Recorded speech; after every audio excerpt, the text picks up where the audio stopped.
لیکن اس کا آغاز نماز مغربین جس وقت پڑھی جانے والی ہوگی اس کے وضو ہی سے تمام مستحب دعائیں وہ آپ کو کرنی ہے کہ پوری رات مستحبات اس میں کوئی بھی ترک نہ کریں. حتیٰ کہ وضو کی جو مستحب دعائیں ہیں امام خمینی یہ کرتے تھے کہ پہلے سے ابھی مغرب کا وقت بھی نہیں آیا ہوتا تھا اور اس کی تیاری کرنا شروع کر دیتے تھے. وضو کے وقت تمام جتنے بھی مستحبات ہیں وضو کی ان کو آپ انجام دیں, اور اس کے بعد پھر ظاہر ہے کہ نماز مغربین کی تیاری کرنی ہے. افطار سے پہلے آپ نماز مغربین پڑھنی ہے آپ نے یا افطار کے بعد پڑھنی ہے, آپ کو خود فیصلہ کرنا پڑے گا. افطار کی جتنی بھی دعائیں ہیں کوشش کریں افطار کی جتنی دعائیں ہیں شب قدر میں خاص طور پر ساری دعائیں, صرف اللہم لک صمت والی دعا نہیں بلکہ جتنی بھی افطار کی اور دعائیں ہیں وہ سب بھی تھوڑا سا 5 منٹ افطار تاخیر کر دیجئے, لیکن افطار کی ساری مستحب دعاؤں کو پڑھیں. یہ موقع پھر کبھی ہاتھ نہیں آئے گا. شب قدر سال میں صرف فقط ایک رات ہی کوئی شب قدر. پھر اس کے بعد اول وقت ہی میں نماز مغربین کو آپ پڑھ لیں, کیونکہ اول وقت میں پڑھنے کا بھی جو ثواب اور فائدے ہیں وہ الگ ہیں, اور شب قدر میں تو اور زیادہ فائدے ہوں گے. لوگ بالکل ہیوی قسم کی افطار کر کے انٹا غفیل ہو کے پڑ جاتے ہیں, بستر کے اوپر لیٹ جاتے ہیں, پھر وہ 9, 10, 11 بجے کے قریب جا کر نمازیں وغیرہ کی طرف متوجہ ہوتے ہیں. نہیں, اس رات محنت کرنے کی رات ہے. اس میں یہ آرام کو ایک طرف رکھ دیجئے. پورے سال آرام کے لیے راتیں پڑی ہوئی ہیں, لیکن شب قدر آرام کی رات نہیں. تو اچھا, نماز مغرب کو بھی کوشش کریں کہ پورے مستحبات کے ساتھ نماز مغربین کو پڑھیں. اذان بھی ہو, اقامت بھی ہو, تمام مستحب اذکار ہوں, جتنے بھی تسبیحات ہوں, جتنے بھی آپ اس کے بعد تعقیبات پڑھتی ہیں, وہ ساری بھرپور قسم کی ایک نماز مغربین ہونی چاہیے. یعنی جس رات کو واقعی شب سیر و سلوک و عرفان قرار دینا ہے تو تمام مستحبات اس رات کو انجام دیے جائیں. اتنی اہمیت ہے ان مستحبات کی کہ آیت اللہ فہری جو ہے وہ نقل کرتے ہیں, جو کہ یہ بھی بڑے عرفاء میں سے گزرے ہیں. فرماتے ہیں کہ آیت اللہ جواد ملکی تبریزی, ان کے ایک بہت ہی عابد و زاہد قسم کے ایک دوست تھے جن کا مرحوم حسین فاطمیہ قمی نام تھا, ان کے بہت دوست. تو وہ فرماتے کہ میں جمکران گیا ہوا تھا اور بہت تھکا ہوا وہاں سے واپس آیا تو مجھے اطلاع ملی کہ آیت اللہ جواد ملکی تبریزی کی حالت بہت خراب ہے. میں سیدھا ان کے گھر گیا, اگرچہ میں بہت تھکا ہوا تھا لیکن پھر بھی سیدھا ان کے گھر گیا. دیکھا کہ اپنے بستر کے اوپر لیٹے ہوئے ہیں, طبیعت بہت زیادہ خراب ہے, لیکن میں نے دیکھا کہ انہوں نے خضاب لگایا ہوا ہے, بستر بیماری پر ہی لیٹے لیٹے ظہر اور عصر کی نماز کو پڑھنے کے لیے آمادہ ہیں, اور اتنی شدید بیماری کے باوجود وہ تمام مستحبات کے اوپر عمل کر رہے ہیں ظہر و عصر کی نماز پڑھنے کے لیے. انہوں نے بہت مشکل کے ساتھ, ان کے حلق سے منہ سے آواز بھی نہیں نکل رہی تھی, لیکن انہوں نے اذان بھی دی, اقامت بھی کہی, اور بستر پہ لیٹے لیٹے اس کے بعد تکبیرات افتتاحیہ پڑھی. دیکھیے مستحبات کی اتنی زیادہ اہمیت ہے. تکبیرات افتتاحیہ جو ہے وہ پڑھی, اور اس کے بعد وہ فرماتے ہیں کہ ابھی تکبیرۃ الاحرام کہہ ہی رہے تھے کہ جواد ملکی تبریزی کی روح مقدس بدن اقدس سے عالم قدس کی طرف پرواز کر گئی. پہلی تکبیرۃ الاحرام جو اسی وقت جواد ملکی تبریزی کی روح نے پرواز کی جس وقت انہوں نے تکبیرۃ الاحرام کہی. تو آپ نے دیکھا کہ کوشش کرے کہ انسان تمام مستحبات کے ساتھ اس رات کو نماز پڑھے, کہ آخری اس کا لازمہ بنے گا کہ تمام مستحبات کو انسان مرتے وقت بھی اس کو یہ نیکیاں کرنے کی توفیق اس کو حاصل رہے گی, بشرطے کہ وہ عام زندگی کے اندر بھی اس سلسلے کو جاری رکھے, مستحبات وغیرہ کی پابندی کرے, اور خاص طور پہ اس شب کے اندر تو علی الخصوص. آیت اللہ شیخ حسن علی نخودکی اصفہانی, ان کا بھی کتنی دفعہ تذکر آ چکا ہے کہ اتنی عبادتیں, اتنے علم, اتنے مجاہدے, اتنی ریاضات, اتنی زیارات, حتیٰ کہ ان کے متعلق کہا جاتا ہے کہ اعتکاف کے اندر بہت زیادہ بیٹھا کرتے تھے, مراقبے بھی بہت زیادہ کیا کرتے تھے, اور بہت بڑے ایک روحانی علمی مقام انہوں نے حاصل کیا تھا. یہ خود فرماتے ہیں کہ ان تمام ریاضتوں کے باوجود میں نے یہ روحانی مقام, یہ جو روحانیت حاصل کی ہے, اس کی 2 وجوہات, ایک وجہ تو ابھی آگے چل کر آئے گی لیکن ایک وجہ بھی بتاتا ہوں. وہ یہ فرماتے تھے کہ اس کی ایک بہت بڑی وجہ ہے اخلاص نیت سے سادات کرام اور ذریت حضرت زہرا کی خدمت. میں نے اس سے مقام کو حاصل کیا ہے۔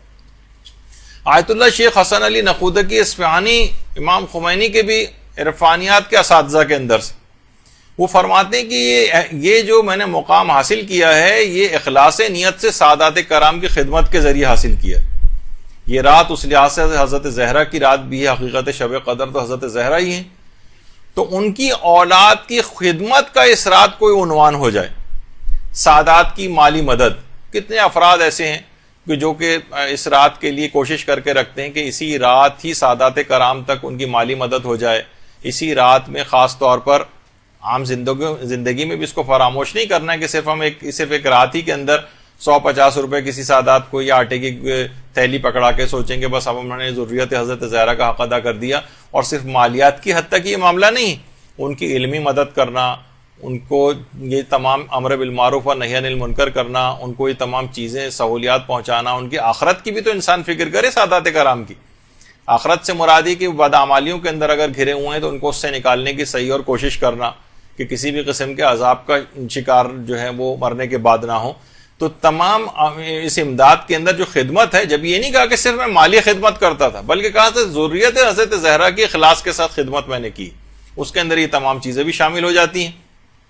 اور فرماتے ہیں کہ اگر میں یہ اخلاص کے ساتھ یہ خدمت نہ کرتا تو شاید میرے تمام اعمال بے جان اور بے روح رہ جاتے، اور میں اس مقام کو کبھی حاصل نہیں کر سکتا۔ اب علماء یہ فرماتے ہیں کہ کتنے افسوس کی بات ہے کہ سادات کرام اپنے اس مقام اور مرتبے کو نہیں پہچانتے، کہ لوگ فقط ان کی خدمت کر کے اتنے بڑے مقام کو حاصل کر رہے ہیں، اور وہ اپنے بدعمالیوں سے کس طرف جا رہے ہیں۔ سب سادات کی بات نہیں کر رہا، لیکن اسی معاشرے کے اندر رہتے ہیں اور ان کی بہت ساری باتیں جو ہے وہ نگاہوں کے سامنے آتی ہیں، تو لوگ ان کی خدمت سے اتنے بڑے مقام حاصل کر رہے ہیں، ان سادات کو نہیں پتا کہ ہمارا کتنا مقام اور مرتبہ ہے۔ اور اس حد تک کہ شیخ حسن علی نخودکی اس مستحبات وغیرہ کی حد تک پابندی کے حوالے سے میں ذکر کر رہا تھا کہ ان کے خود ایک حسن علی نخودکی کے ایک طبیب تھے، ڈاکٹر شیخ حسن علی خان عاملی، یعنی خود ڈاکٹر تھے، ان کے انڈر ٹریٹمنٹ رہتے تھے وہ، تو ان کو خاص طور پر بلا کر شیخ حسن علی نخودکی نے یہ وصیت کی تھی کہ حالت احتضار میں تم میرے یہ سارے اعمال کروانا، یعنی جب میرا احتضار کی حالت آ جائے تو یہ سارے مستحبات اس کو انجام دینا، مجھے قبلہ رخ کرنا جو کہ واجبات میں سے ہے، تمام جتنے بھی آداب میت ہیں یہ سارے تم میرے انجام دلوانا۔ اور ایک عالم تھے سید مرتضی روئنتن کے نام سے، ان سے کہا تھا کہ تم ہفتے کی صبح کو میرے پاس آنا، اور میرے مرنے کے بعد میرے سرہانے بیٹھ کر 1 گھنٹہ تلاوت قرآن کرنا۔ باقاعدہ پوری اپنی موت کی ایسی پلاننگ یہ انسان اپنی زندگی میں بھی کر کے رکھ سکتا ہے، ضروری نہیں کہ اپنی موت کا وقت ہی پتا ہو۔ بہت سے علماء اور عرفا بہرحال اس حقیقت تک کو پا جاتے ہیں کہ انہوں نے کہا کہ ہفتے کی صبح کو آ جانا، میرا انتقال ہو چکا ہوگا، اور اس کے بعد میرے سرہانے بیٹھ کر 1 گھنٹہ تلاوت قرآن کرنی۔ تو وہ آیت اللہ شیخ حسن علی نخودکی اصفہانی فرماتے ہیں کہ انتقال، یعنی لوگ بیان فرماتے ہیں کہ انتقال سے 1 دن پہلے یہ بات کہہ رہے تھے کہ آج شب میں میں نے خواب میں شیخ عباس قمی کو دیکھا، صاحب مفاتیح الجنان، کہ وہ مجھ سے کہہ رہے ہیں کہ اب تم جلد آ جاؤ، عالم برزخ میں تمہارا انتظار ہو رہا ہے۔ اور وہ سمجھ گئے تھے۔ اس کے بعد انہوں نے ہسپتال کے جو میڈیکل سپرنٹینڈنٹ تھا، MS جس کو کہتے ہیں، اس کو بلایا اور کہا کہ میری موت کا وقت نزدیک آ گیا ہے، میرے انتقال کے بعد یہاں پر لوگوں کو بہت زیادہ ازدحام ہو جائے گا، یہاں کے سٹاف کو بھی بہت مشکل ہوگی، یہاں کے مریضوں کو بھی بہت تکلیف ہوگی، تو تم مجھے ہسپتال سے گھر منتقل کر دو۔ لوگوں کا بھی اتنا خیال کہ ورنہ انسان جو قریب المرگ ہو اس کو اس بات کی کیا پرواہ، مثلا وہ تو اپنا دیکھ رہا ہوتا ہے کہ اس کی اپنی جان بچ جائے وغیرہ، نہیں، کہ میرے مرنے کے بعد یہاں کے لوگوں کو بہت مشکل پیش آئے گی، مریضوں کو اور اسٹاف کو بھی، لوگ اتنے جمع ہو جائیں گے، لہٰذا مجھے اس سے پہلے تم گھر منتقل کر دو۔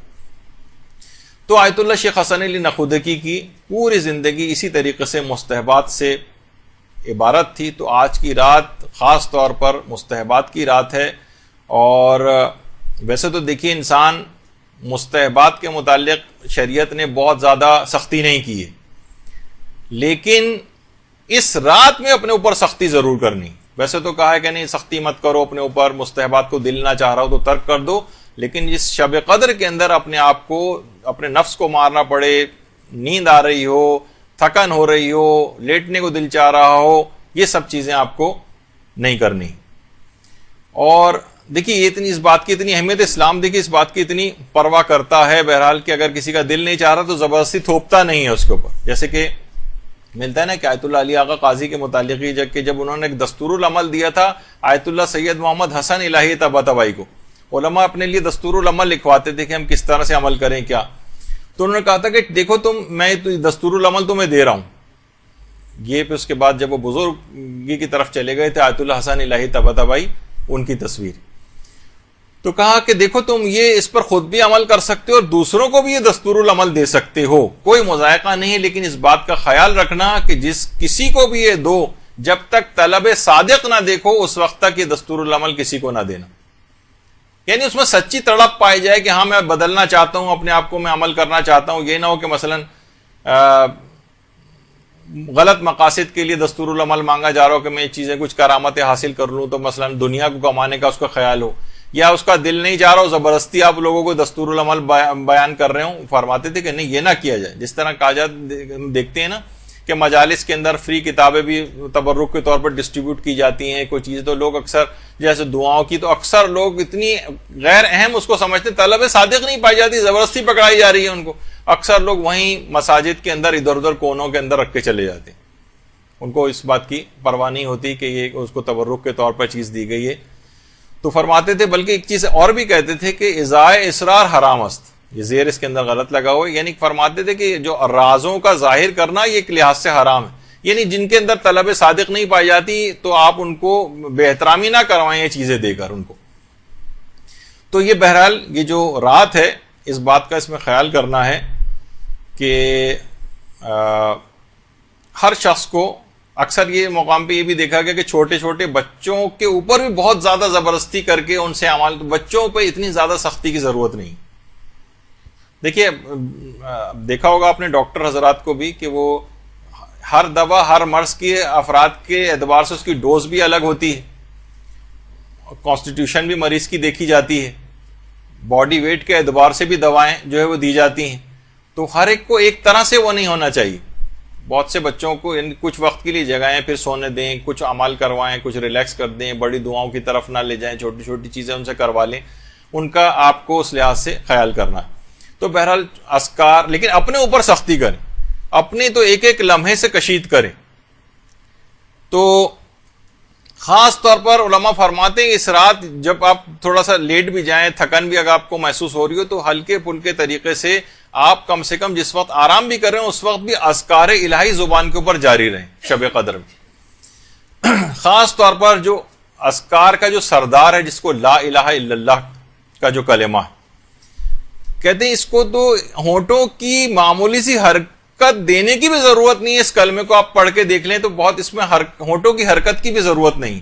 یعنی مرتا ہوا شخص کے لیے بھی سہولت پروردگار نے رکھی ہے کہ جو مرتا ہوا شخص ہونٹوں کو حرکت دینے کے بھی قابل نہیں ہوتا ہے، تاکہ اس کے لیے بھی اس کلمے کو انتہائی آسان بنا دیا جائے کہ جو حرکت بھی ہونٹوں کو نہیں دے سکتا وہ بھی مرتے وقت کم سے کم اس کلمے کو ادا کر دے. تو پوری کوشش کرنی ہے کہ اس پوری رات آپ کو جاگنا ہے، پوری رات جاگنا ہے. 1 منٹ کو بھی اس کے اندر کوشش کریں کہ آپ نہ سوئیں. اور جب یہ رات پوری جاگ کر آپ گزار لی آپ نے، تو آیت اللہ شاہ آبادی یہ فرماتے تھے کہ اگر کسی شخص کو شب قدر پوری رات جاگنے کی توفیق نصیب ہو جائے تو اسے چاہیے کہ حضرت زہرا پر درود بھیجے.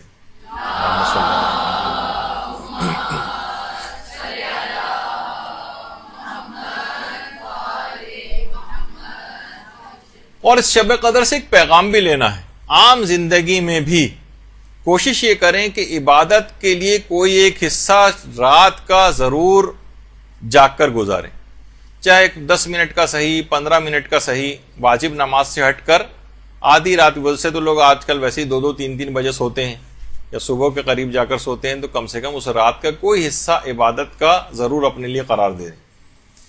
عرفا یہ فرماتے ہیں کہ جو سحر خیزی ہے، اس سے پہلے بھی میں کئی دفعہ ذکر کر چکا ہوں، سحر خیزی کے معنی یہ نہیں کہ جس وقت سورج وغیرہ نکل جائے یا سورج نکلنے سے پہلے کا ٹائم، وہ تو بین الطلوعین کہلاتا ہے، وہ بھی بہت افضل وقت ہے، لیکن سحر خیزی اصلاً علماء کہتے ہیں کہ تقریباً نماز فجر سے 2 گھنٹے یا 3 گھنٹے کا سے پہلے کا وقت ہے. یہ بہت ہی سیر و سلوک اور عرفان کے لحاظ سے جو بڑے مقامات کو حاصل کرنا چاہتے ہیں وہ اس موقع پر اٹھ کر سحر خیزی کرتے ہوئے اور عبادت خدا کو اگر انجام دیں تو وہ بہت ہی زیادہ فائدہ مند ہے. حتیٰ کہ علماء فرماتے ہیں سحر خیزی بین الطلوعین سے بھی افضل ہے. بین الطلوعین یعنی صبح صادق سے لے کر جب سورج نکلتا ہے اس کے درمیان کا جو ٹائم ہوتا ہے, یہ بہت اپنے عرفان کو اور اپنے مقامات روحانی کو بلند کرنے کے لیے اس موقع سے بہت زیادہ استفادہ کیا جاتا ہے. لیکن فرماتے ہیں سحر خیزی بین الطلوعین سے بھی افضل ہے کہ جو اس سے پہلے ہوتی. لیکن افسوس اس بات کا ہے کہ وہ فسق و فجور ٹی وی دیکھتے ہوئے سارے وہ جو ہے اس ٹائم کو بھی گزارا جاتا ہے. اچھا, اس پوری رات میں خاص طور پر ایک نقطہ ہرگز فراموش نہ کریں.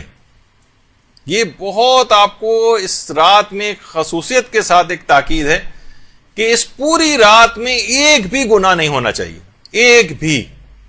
اتنی اپنی مواظبت آپ کو کرنی ہے, اتنا اپنے آپ کو کنٹرول کرنا ہے, اتنا اپنے آپ کو بیلنس کر کے چلنا ہے کہ ایک بھی ایک غیبت کان سے نہ ٹکرائے. کوشش کریں کہ جس طرح لوگ گھر میں گل مل کے ایک ساتھ بیٹھ جاتے ہیں اور باتیں شروع ہو جاتی ہیں اس جگہ پہ تو ہرگز نہ جائیں. کوئی نہ کوئی غیبت کرنی پڑ جائے گی یا سننی پڑ جائے گی اور آپ دفاع نہیں کر سکیں گے, گناہ لکھا جائے گا. ایک گناہ بھی اس رات کو نہیں ہونا چاہیے. اس لحاظ سے آپ سوچ سکتی ہیں کہ ٹی وی وغیرہ اس میں کتنا خطرناک ہو سکتا ہے. ایک حرام نگاہ, کوئی ایک حرام کلمہ, کوئی ایسی چیز, کوئی ایسا نامناسب منظر اس کے اندر اگر آپ نے آنکھوں سے گزر گیا آپ کی اور اس میں آپ نے توجہ دے دی تو پوری رات کی عبادت ضائع ہو سکتی. یہاں تو رمضانوں کے اندر یہ حال ہو گیا کہ باقاعدہ سینماؤں کے اوپر یہ چیز لکھی گئی جشن عید میلاد النبی خوشی میں 4 شوز ہوں گے مثلا, پہلے سے بھی زیادہ خوشی کے اندر ہونے لگائی. تو بہرحال یہ تو معاشرے کی یہ صورتحال ہو گئی. اور خود شہزادی فاطمہ الزہرا سلام اللہ علیہ فرماتی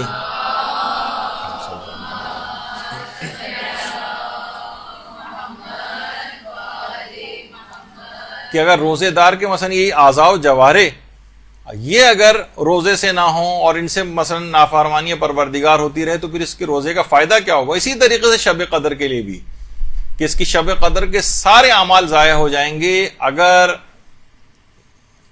کوئی اس میں ایک گناہ بھی کسی نے کر لیا. یہی وجہ ہے کہ آیت اللہ حسن علی نقودکی اصفہانی یہ فرماتے تھے کہ اگر کوئی 40 روز تک بھی ریاضتیں انجام دیتا رہے اور 1 سیکنڈ کو بھی اس میں نمازوں کو اور عبادات کو ترک نہ کرے, لیکن ایک نماز فجر ان 40 دنوں میں فقط ایک دفعہ نماز فجر قضا کر دے تو 40 دن کے اعمال ہباء منصورہ ہو جائیں گے. ریت کے ذرے جس طریقے سے اڑا کے رکھ دیتے ہیں نا اس کو, اس کی مانند بکھر کے رہ جائیں گے, اتنے ضائع ہو جائیں گے اعمال اگر اس نے 40 روز تک مسلسل 1 سیکنڈ کو بھی ناغہ نہیں کی عبادتیں انجام دی اور فقط 1 دن کی نماز فجر قضا کر دی. خود فرماتے تھے کہ میں نے اپنی پوری زندگی میں 1 دفعہ نماز فجر قضا کی تھی, اس کی پاداش میں اگلے دن میرا بیٹے کا انتقال ہو گیا تھا. اور وہ فرماتے تھے کہ اگر ایک رات کو بھی کبھی سمجھانے کے لیے اس قسم کی باتیں ہوتی کہ اگر ایک رات بھی میں نماز شب کو قضا کر دوں تو اگلے دن انتظار کرتا ہوں مصیبتوں کے آنے کا کہ جو میں نے کل نماز شب قضا کی ہے آج اب دیکھیں کون سی مصیبت آتی ہے, اب دیکھیں کون سی مصیبت آتی ہے. وہ فرماتے تھے کہ ایک بھی انسان اگر مکروہ کام کو انجام دے تو اس کی روح تنزلی کا شکار ہو جاتی, یعنی وہ نیچے کی طرف تیزی کے ساتھ سفر شروع کر دیتا ہے. تو حرام کا سوچیے کتنا زیادہ اثر ہوگا. وہ کہتے تھے ایک مستحب کے اعمال انجام دینے کے بعد روح کو جو ترقی ملتی ہے اس کو سوچا نہیں جا سکتا, تو سوچیے واجبات پر عمل آپ کی روح کو کہاں پر لے جائے گا. تو تنزلی جو ہے کہ تمام مکروہات سے انسان اپنے آپ کو بچائے, حرام سے, خاص طور پر شب قدر میں ایک گناہ بھی نہیں ہونا چاہیے. اور شب قدر اس کی ایک برکت پھر ایسی ہوگی کہ ہو سکتا ہے کہ اس رات کو آپ نے اپنے آپ کو گناہوں سے بچا لیا اور ایک گناہ بھی نہیں ہوا تو اس کے اندر 1000 مہینوں سے افضل رات ہے. اور ہو سکتا ہے کہ آئندہ زندگی پورے سال پر یہ آپ کا یہ عمل محیط ہو جائے اور ایسے فرشتے خلق ہو جائیں کہ آپ کو کسی گناہ کی طرف جانے ہی نہ دیں. روایات میں ہے کہ فرشتے بعض اوقات خلق ہو جاتے ہیں اور اس کو ہاتھ پکڑ کر اس کا جو ہے وہ گناہوں سے روکتے ہیں اس کو. تو اس قسم کی کوئی صورتحال اس کے ساتھ بھی ہو سکتی ہے. تو یہی وجہ ہے کہ کتنے دیکھیے ایسی چیزیں ہیں. حذیفہ یمانی فرماتے کہ پیغمبر نے فرمایا کہ کچھ لوگ قیامت کے دن اس حال میں پیش ہوں گے کہ ان کی نیکیاں پہاڑ کی مانند دکھائی دیں گی، لیکن اللہ ان کی نیکیوں کو غبار بنا کے اڑا دے گا، پھر انہیں دوزخ بھیجا جائے گا. اس وقت سلمان فارسی اٹھے اور کہا کہ اللہ کے رسول ذرا وضاحت فرمائیے کون لوگ ہوں گے؟ تو آپ نے فرمایا وہ لوگ ہوں گے جو نمازیں پڑھتے تھے، روزے رکھتے تھے، تہجد گزار تھے، لیکن عیب یہ تھا کہ جب بھی ان کے سامنے کوئی حرام کام کرنے کا موقع آتا تھا تو فوراً اس میں کود پڑتے تھے اور اس کا ارتکاب کر لیتے تھے. تو یعنی ہمارے سامنے کوئی موقع پیش آیا، فوراً ہم نے ارتکاب کر لیا، کوئی ریزسٹنس ہی نہیں ہے. ہاں عبادت بھی انجام دے رہے ہیں، گناہ بھی ہو رہے ہیں. جیسے کہ آج کل ٹی وی یہی کام کر گئے، نمازیں بھی پڑھیے، گانے بھی سن لیں، نمازیں بھی پڑھ لیے، ڈانس بھی کر لیں، نمازیں بھی پڑھ لیں، قوالیاں بھی مثلاً پڑھتے رہیں وغیرہ. تو یہ سب چیزیں کیا ہوگا کہ ایک ایسی چیز ہو گئی کہ اسلام اور گناہ کو آپس میں ملا کر چلیں. یہی دین اور دنیا کی اسی کے اندر فلاح ہے کہ دونوں چیزیں اس طرح سے ساتھ ہوں، گناہ بھی ہوتے جائیں اور نیکیاں بھی. یہ میڈیا کا تو اسلام ہو سکتا ہے لیکن بہرحال اللہ کے رسول کا اسلام یہ نہیں. فرماتے ہیں کہ ان کی نیکیوں کو اڑا کے رکھ دیا جائے گا. تو یہی اس رات کے اندر بھی خطرہ پایا جا رہا ہے کہ اس رات خوب عبادتیں ہو رہی ہیں، خوب عبادتیں ہو رہی ہیں، لیکن ایک گناہ بھی ہوا تو ساری نیکیاں اڑا کے رکھ دی جائیں گی اور اس عبادت کا کوئی فائدہ نہیں ہوگا. تو اچھا، اب ایک چیز اور بھی ہے کہ کیسے بچائیں اس کو کہ اللہ ہم سے اس رات کی طفیل، خاص طور پر رمضان کی ویسے تو ہر رات اس دعا کو پڑھنا ہے، لیکن روایت میں پیغمبر نے فرمایا کہ جو شخص بھی رمضان میں ہر واجب نماز کے بعد اس دعا کو پڑھے گا اللہ اس کے قیامت تک کے گناہوں کو معاف کر دے گا. اللہم ادخل علی اہل القبور السرور والی جو دعا ہے، تو یہ بھی اس شب قدر کے اندر خاص طور پر تاکہ آئندہ کے لیے بھی گناہوں سے حفاظت ہو جائے. شب قدر میں صرف خالی گناہ سے اپنے آپ کو نہیں بچانے کہ اگلے دن سے پھر شروع کر دیں گے، نہیں، آئندہ زندگی میں بھی گناہوں سے مکمل حفاظت ہو جائے گی. تو دعاؤں کا سہارا ہے اس کے لیے. اور گناہوں سے حفاظت توفیق کے لیے ایک کام آیت اللہ تقی بہجت نے بتایا، وہ بھی انجام دیں کہ مکے، مدینہ، نجف، کربلا، سامرہ، کاظمین، مشہد، قم میں مدفون ہستیوں کو ایک سورہ الحمد اور کوئی سورہ ہدیہ کیے جائے تو اس عمل سے گناہوں سے حفاظت اور توبہ کی توفیق نصیب ہو جاتی. درود بھیجیے محمد علیہ وسلم.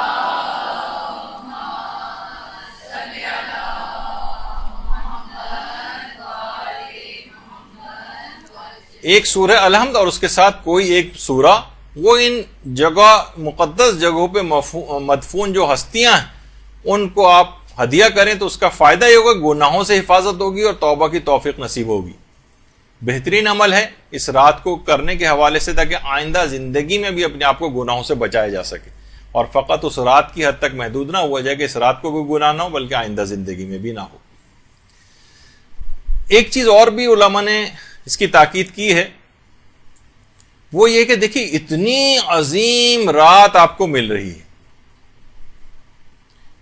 اس پر پروردگار کا جتنا بھی شکر ادا کیا جائے کم ہے. تو اس عظیم رات کے ملنے پر ایک طویل سجدہ شکر انجام دیں. شب سیر سلوک اور عرفان بغیر سجدے کے کیسے حاصل ہو سکتی؟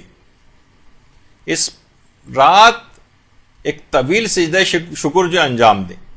دیکھیے ویسے تو علماء فرماتے ہیں سارے آئمہ کے جو سجدے ہیں وہ سب بندگی کے ارکان میں سے ہیں اور سبھی کے سجدے ایسے ہیں، لیکن خاص طور پر سجدہ امام موسیٰ کاظم علیہ السلام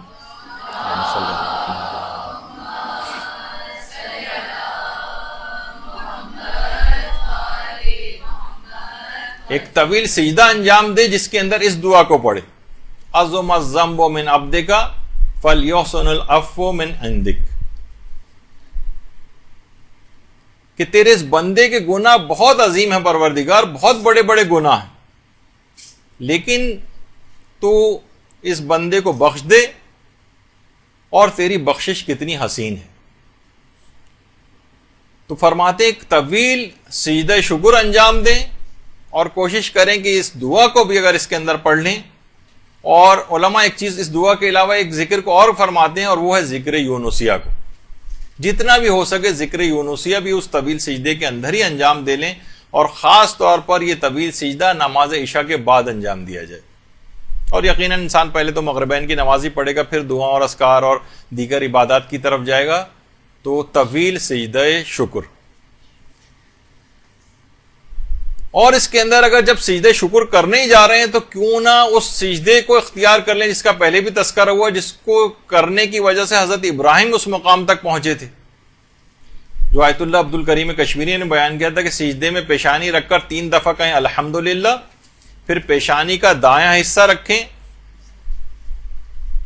اور کہیں 3 مرتبہ کہیں شکرن للہ، پھر پیشانی کا بایاں حصہ رکھیں اور 3 دفعہ کہیں استغفر اللہ۔ کہہ رہے ہیں کہ یہی وہ سجدہ ہے جس کو مسلسل انجام دینے سے وہ خلیل خدا کے درجے تک حضرت ابراہیم پہنچے تھے۔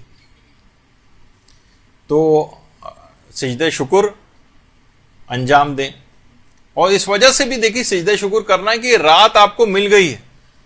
کتنے ہی افراد ایسے ہیں کہ جو پچھلے سال تک ہم آپ کے ساتھ ہوتے تھے اور اس شب قدر کے آنے سے پہلے پہلے وہ قبرستانوں میں جا کر دفن ہو چکے، وہ ٹھیک ہے، وہ بھی اللہ کی رضوان الہی کو پا گئے، لیکن آپ کے پاس اور زیادہ وقت آ گیا ہے، آپ زیادہ فیضیاب ہو سکتے ہیں، زیادہ اللہ کی اس نعمتوں سے استفادہ کر سکتے ہیں، اس کی عبادات وغیرہ سے، اور اپنے مقام اور مرتبے کو مزید بڑھانے کی ہمارے پاس گنجائش ہے۔ اور جب یہ علماء فرماتے ہیں کہ اس رات کو جب یہ طویل سجدہ شکر آپ انجام دیں گے تو لئن شکرتم لازیدنکم، جب تم شکر کرو گے تو اس میں مزید اضافہ ہوگا، تو خود بخود اس بات کا لازمہ یہ چیز بنے گی کہ آپ کو اگلی شب قدر حاصل ہو جائے گی، اس کی نعمت اس میں اضافہ ہوگا۔ جب آپ نے اس شب قدر کے حاصل ہونے کے لیے سجدہ شکر انجام دیا ہے تو انشاءاللہ آئندہ زندگی کی بہت ساری شب قدریں آپ کو ملیں گی۔ اس طرح انسان اپنی ایکسٹینشن پہ ایکسٹینشن کرواتا چلا جائے اپنی زندگی میں بھی، وہ بھی ایک طریقہ یہ ہے۔ تو ملا حسین قلی حمدانی جن کا بھی تذکرہ آ رہا تھا، تو ان کے انتقال کے بعد ان کے گھر والوں نے بھی، لوگوں نے آ کر ان کے گھر والوں سے دریافت کیا کہ زیادہ تر اوقات میں اکثر لوگوں کو ہوتا ہے نا کہ ذرا پوچھیں گے کیا کرتے تھے گھر میں، یعنی اتنے بڑے مقام اور مرتبے کو حاصل کیا، تو ان کے گھر والوں نے کہا کہ زیادہ تر ہم شیخ حسین قلی حمدانی کو ہم سجدے کی حالت ہی میں پاتے تھے، اتنے زیادہ سجدے کرتے تھے، تو کم سے کم اس میں ایک طویل سجدہ ہی انجام دے لیا جائے۔ اچھا، اب اس میں اس شب قدر کے اندر 3 سورے کی بڑی تاکید ہے۔ سورہ روم پڑھی جائے گی، سورہ عنکبوت پڑھی جائے گی، اور سورہ حامیم دخان، جس سورہ دخان کہتے ہیں، وہ پڑھی جائے گی۔ یہ مکمل ادب اور احترام کے ساتھ پڑھنا ہے، بہت خشوع و خضوع کے ساتھ پڑھنا ہے۔ ویسے تو آپ دیکھیں قرآن میں اس بات کی اجازت ہے کہ آپ لیٹ کے بھی پڑھ سکتے ہیں، اگرچہ آداب کے خلاف ہے، لیکن بہرحال ہم زیادہ اس لحاظ سے اس کو وہ کرنا کہ پورے اتنے اہتمام کے ساتھ ہر دفعہ انسان تلاوت قرآن کرنے کو کہا جائے تو ایسا نہ ہو کہ تلاوت قرآن ہی گھبرا کر چھوڑ دے۔ تو جس طرح سے بھی ہو تلاوت قرآن کر لو، چلتے پھرتے کر لو، لیٹے لیٹے کر لو، کرتے رہو۔ لیکن اس رات کو جب یہ سورہ آپ پڑھیں اور جو تلاوت قرآن کریں، علماء فرماتے ہیں کہ یہ خاص طور پر آداب کی رعایت کرتے ہوئے پڑھیں تاکہ مکمل فائدے آپ کو اس میں حاصل ہوں۔ جیسے کہ آیت اللہ عبد الکریم کشمیری فرماتے تھے، خاص طور پہ کہتے تھے کہ 1000 مرتبہ سورہ قدر کا پڑھنا بہت ہی معنویت کے لیے اور روحانیت کے لیے بہت مفید ہے اس رات۔ اگر کوئی شخص جیسے بزرگ افراد ہیں، ان کو آپ اس پہ لگا سکتے ہیں، جو اتنی نمازیں نہیں پڑھ سکتے، وہ ایک تسبیح لے کے کم سے کم سورہ قدر ہی پڑھتے رہیں، اور جتنے بھی ہو سکے، جو 1000 کا عدد نہ مکمل کر سکے، جتنا بھی پڑھ سکے سورہ قدر پڑھ لے۔ تو اسی طریقے سے کچھ علماء تو ایسے گزرے جیسے آیت اللہ شیخ محمد حسین کمپانی، روزانہ 1000 مرتبہ سورہ قدر پڑھتے تھے روز۔ جب بھی تو دیکھیے بڑے بڑے مقامات کو حاصل کیا۔ تو اب کسی نے شیخ عبد الکریم کشمیری سے پوچھا، نہیں سید عبد الکریم کشمیری سے، کہ آپ نے بتایا تھا کہ 1000 مرتبہ سورہ قدر پڑھی جائے، تو میں نے 1000 دفعہ سورہ قدر پڑھی ہے، لیکن میں نے دیکھا کوئی اثر ہی مرتب نہیں ہوا، اب میں کیا کروں؟ تو انہوں نے کہا کہ کیا تم نے آداب کا خیال کیا تھا، یہ چلتے پھرتے سورہ قدر پڑھی تھی 1000 مرتبہ؟ کہا کہ نہیں، چلتے پھرتے اٹھتے بیٹھتے جا رہے ہیں اس طرح سے پڑھی تھی۔ کہا جبھی اثر مرتب نہیں ہوا۔ شب قدر میں خاص طور پر آپ پورے آداب کی رعایت کے ساتھ قبلہ رخ بیٹھیں، تلاوت قرآن کرتے وقت یہ 3 سورے بھی خاص طور پر پڑھیں گی، یہ مکمل ادب اور احترام کے ساتھ پڑھیں گی تو فائدے اور زیادہ ملیں گے۔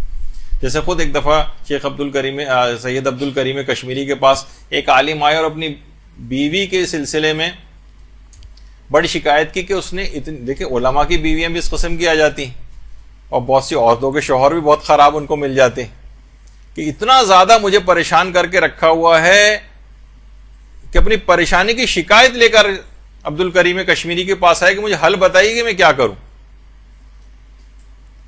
دیکھیے کسی شخص نے ایک دفعہ وہ کہا تھا نا کہ بوتل کا جن کسی کو مل گیا تھا، اور اس نے بوتل کے جن سے فرمائش کی کہ کچھ ایسا کرو کہ ہر عورت اپنے شوہر کا احترام کرنے لگے اور بہت اچھے طریقے سے پیش آئے.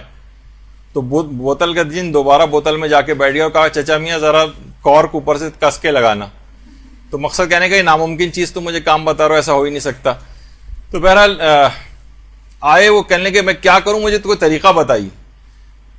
کہا کہ تم گھر میں بہت زیادہ تلاوت قرآن کرو تو یہ گھریلو جھگڑے سارے ختم ہو جائیں گے. دیکھیے گھریلو جھگڑے کا ایک بہت بڑا ایک یہ بھی ہے کہ گھروں میں تلاوت قرآن ختم ہو گئی. ان عالم نے کہا کہ واقعی آپ نے صحیح فرمایا، ان روزانہ کی لڑائی جھگڑوں کی وجہ سے گزشتہ 2 سال سے میں گھر میں ایک دفعہ بھی تلاوت قرآن نہیں کر سکا تھا.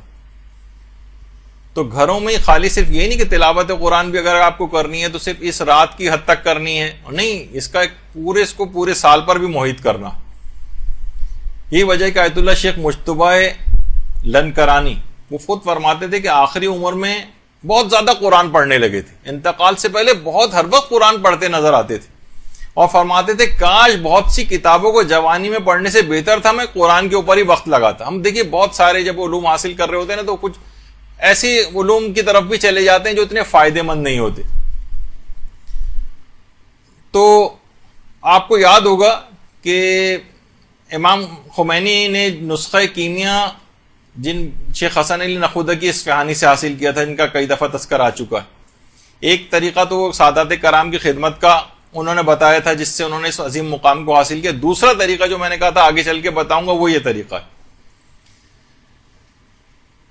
فرماتے ہیں کہ مشہد کے قیام میں 4 سال تک میں نے مسلسل روزانہ شب سے قرآن کی تلاوت شروع کرتا تھا اور صبح تک پورا قرآن ختم کر لیتا تھا، اور اس قرآن کو ختم کرنے کے بعد روزانہ 4 سال تک روزانہ ایک قرآن ختم کر کے اس کو ہدیہ کرتا تھا امام رضا علیہ الصلوۃ والسلام کی خدمت میں.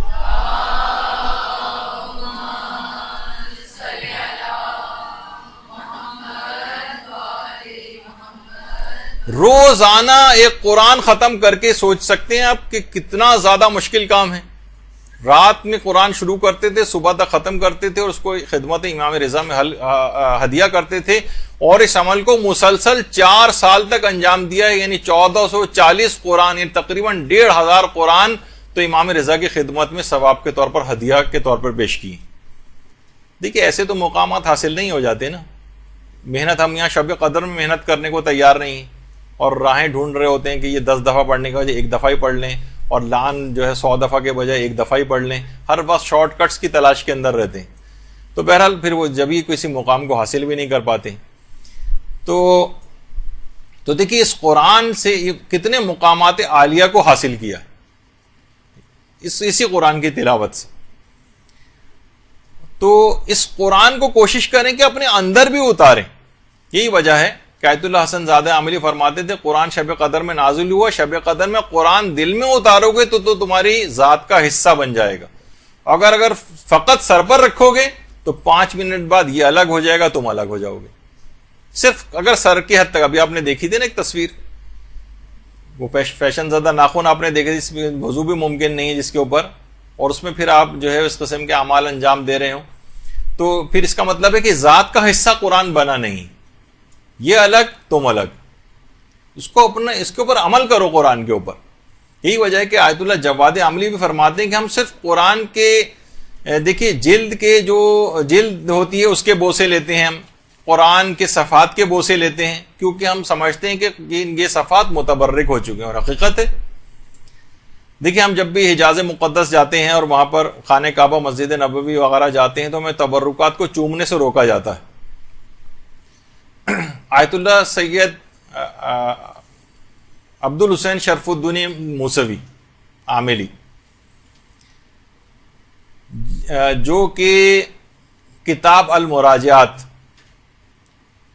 جنہوں نے بہت اچھی کتاب لکھی ہے اور مذہب اہل بیت کے نام سے اردو میں ترجمہ ہوئی، فارسی میں المناظرات کے نام سے ترجمہ ہوئی، صاحب المراجعات ہی کہلاتے ہیں۔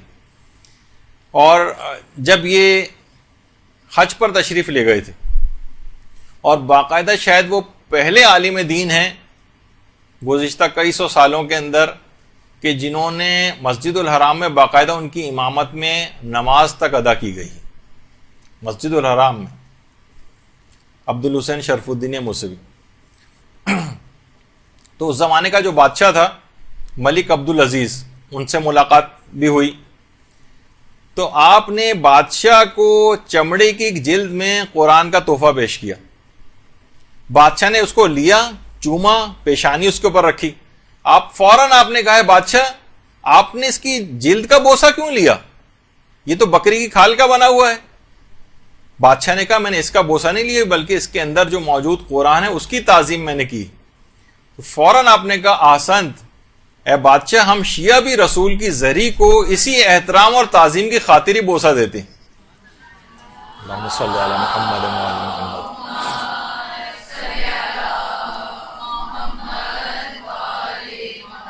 ہم فقط اس دھات کی بنی ہوئی چیز کو اہمیت نہیں دے رہے ہوتے، بلکہ اس کا جو مظروف ہے، جو اس کے اندر موجود پیغمبر اسلام ہے، ان کی عظمت کے تحت ہم اس کو بوسہ دے رہے ہوتے ہیں۔ اس موقع پر سب نے نعرہ تکبیر بلند کیا باقاعدہ، اور بادشاہ نے مجبور ہو کر اس سال پیغمبر اسلام کے آثار کو چومنے کی اجازت بھی دے دی تھی، لیکن اس کے بعد جو ولی عہد آیا اس نے باقاعدہ قانون پاس کیا، اور اس کے بعد پھر سے پابندی لگا دی گئی، جب بھی وہاں پہ آج کل روکا جاتا ہے۔ تو آیت اللہ جواد عاملی یہ فرماتے ہیں کہ ہم جب قرآن کی جلد کے بوسے لیتے ہیں، ہم قرآن کے صفحات کے بوسے لیتے ہیں، تو یہ جو بے جان اشیاء ہیں، یہ صفحے، یہ جلد، یہ جب حروف قرآن سے متصل ہو کر متبرک ہو جاتے ہیں، تو فرماتے ہیں کہ بے جان اشیاء جب متصل ہو کر متبرک ہو رہی ہیں، تو کیوں نہ ہم اپنی روح اور جان کو قرآن سے مانوس کر کے متبرک بنا لیں۔ ہم بھی تو اپنی روح کو متبرک بنا سکتے ہیں، ہم بھی تو اپنی جان کو متبرک بنا سکتے ہیں اگر قرآن کے احکام سے اپنے آپ کو متصل کر لیں۔ آپ بھی متبرک ہو سکتے ہیں۔ ہم سوچتے ہیں فقط یہ الفاظ جس صفحے کے اوپر یہ متبرک ہوا ہے، جلد متبرک ہوئی ہے، جزدان متبرک ہو گیا ہے، نہیں، اس طریقے سے بھی متبرک بنایا جا سکتا۔ تو خاص طور پر یہ جو تلاوت ہے، اس رات کو خاص طور پر تلاوت کرنی ہے، اور اب قرآن کو کچھ اہمیت دی جانے لگی ہے۔ مساجد کے اندر بھی قرآن کے حوالے سے پروگرام ہونے لگے ہیں، ایران میں تو پہلے سے ہوتے آ رہے ہیں، لیکن ہمارے ہاں بھی اب ماشاءاللہ سے شروع ہو گئے ہیں۔ اور خاص طور پر قرآن کے حوالے سے مرحومین کو اس رات ضرور یاد رکھا جائے، بلکہ کوشش کریں کہ جتنے بھی اعمال شب قدر جب آپ انجام دینا شروع کریں گی تو اس میں تمام مرحومین کی بھی نیابت کی نیت کر لیں، تمام مرحومین کی نیابت کی، میں یہ ان کی طرف سے بھی تمام اعمال کو انجام دے رہی ہوں۔ دیکھیے کہ جو مرحوم ہو گئے، دیکھیے ایک تو حرموں میں ویسے بھی جو متصل حرموں میں جو ہے نا مختلف قبور ہیں، جہاں کے علماء کی قبور ہیں، اصحاب کی قبور ہیں، مختلف ائمہ کے حرموں میں نظر آتی ہیں۔ جیسے حرم معصومہ قم کے ایک تو اندر بھی ایک لحاظ سے قبرستان ہے، جہاں خواتین کو کبھی کبھی جانے کی اجازت دیتے ہیں، کبھی نہیں دیتے ہیں، ان کی قبور تک مختلف مراجع کی قبور بھی ہیں۔ تو حرم کے اندر بھی قبریں ہیں، اور اس سے تھوڑا سا باہر نکل کر ہی دروازے کے باہر آیت اللہ بروجردی کی قبر بھی آپ نے دیکھی ہوگی جو لوگ وہاں گئے ہیں۔ اسی طریقے سے حرم امام رضا ہے، وہاں پر بھی بڑے بڑے علماء کی قبور ہیں، نجف میں بھی ہیں۔ تو معصومہ قوم کے حرم میں بھی قبور ہے، اور حرم سے باہر جب نکل جاتے ہیں تو ایک قبرستان شیخان ہے، جہاں کپڑے کی وغیرہ کی دکانیں ہیں، مارکیٹس وغیرہ بنی ہوئی ہیں۔ یہ انتہائی نورانی اور بابرکت مقام ہے۔ جس طریقے سے نجف میں علی آقا قاضی کی قبر پہ کوئی نہیں جاتا، اس طرح قبرستان شیخہ میں بھی لوگ سامنے سے گزرتے ہیں زائرین، وہیں سامنے ہوٹلوں میں رہائش پذیر ہیں، لیکن قبرستان شیخان میں کبھی نہیں جاتے نظر آتے۔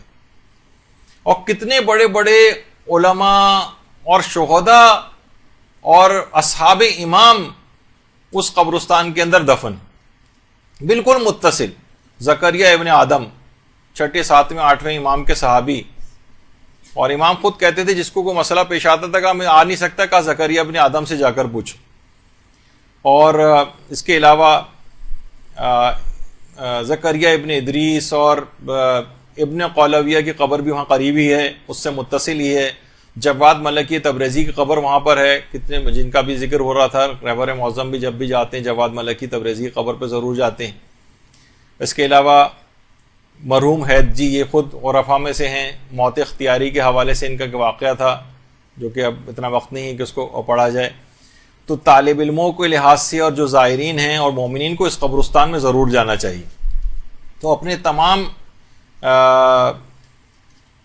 بلکہ کہا جاتا ہے کہ یہ جو معصومہ قوم کا جو حرم ہے اس سے جو متصل جو قبریں ہیں وہ، اس کے بعد پورے قم میں قبرستان شیخاں سے بڑھ کر کوئی بھی بابرکت مقام نہیں. یعنی معصومہ کے حرم کے علاوہ جو سب سے بابرکت مقام قم کے اندر ہے وہ قبرستان شیخان. تو آپ خود سوچیں کہ یہ کتنا لیکن لوگ عام طور پر نہیں جاتے ہیں وہاں پر. اسی طریقے سے امام رضا کے روضے کے احاطے میں بھی شیخ حسن علی نخودکی اصفہانی کی قبر بھی. اتنے بڑے مقام کو حاصل کرنے کے بعد بھی آج بھی شیخ حسن علی نخودکی اصفہانی، یعنی ویسے تمام مرحومین کا یہ سلسلہ ہے، وہ اب بھی تلاوت قرآن کے ثواب کو ہدیے کے طور پر فرمائش کرتے ہیں. باقاعدہ فرمائش کہ تلاوت قرآن کا ہدیہ ان کو کیا جائے. تو اس رات کو ان کو کیسے فراموش کیا جائے گا؟ کربلائی رضا کرمانی جو کہ اس زمانے میں آستان قدس رضوی کے مؤذن تھے، کہہ رہے ہیں کہ میں شیخ کی وفات کے بعد، شیخ حسن علی نخودکی کی وفات کے بعد روزانہ بین الطلوعین ان کی قبر پر فاتحہ خوانی کے لیے جاتا تھا. کہہ رہے ہیں ایک دن میں نے خواب میں دیکھا کہ شیخ خواب میں آئے ہیں میرے اور آ کر کہہ رہے ہیں کہ تم روزانہ میری قبر پر فاتحہ خوانی کے لیے آتے ہو، لیکن تم میرے لیے سورہ یاسین اور سورہ طٰہٰ کیوں نہیں پڑھتے ہو؟ سورہ یاسین اور سورہ طٰہٰ. شیخ حسن علی جیسا عارف کامل وہ فرمائش کر رہا ہے 2 سوروں کی. یعنی اتنے بابرکت سورے ہیں یہ، مرحومین کو اتنا فائدہ پہنچانے والے ہیں کہ سورہ فاتحہ کے ثواب ملنے کے باوجود بھی فرمائش کر رہے ہیں کہ تم یہ 2 سورے کیوں نہیں پڑھتے ہو. کہہ رہے ہیں اس جملے کو شیخ حسن علی نے خواب میں 3 مرتبہ جو اسی جملے کی تکرار کی. تو میں نے کہا کہ انشاءاللہ میں ضرور پڑھوں گا. کہہ رہے ہیں میں بیدار ہوا تو ایک چیز دیکھ کر محسوس کر کے حیران رہ گیا کہ یہ دونوں سورے مجھے حفظ ہو چکے تھے.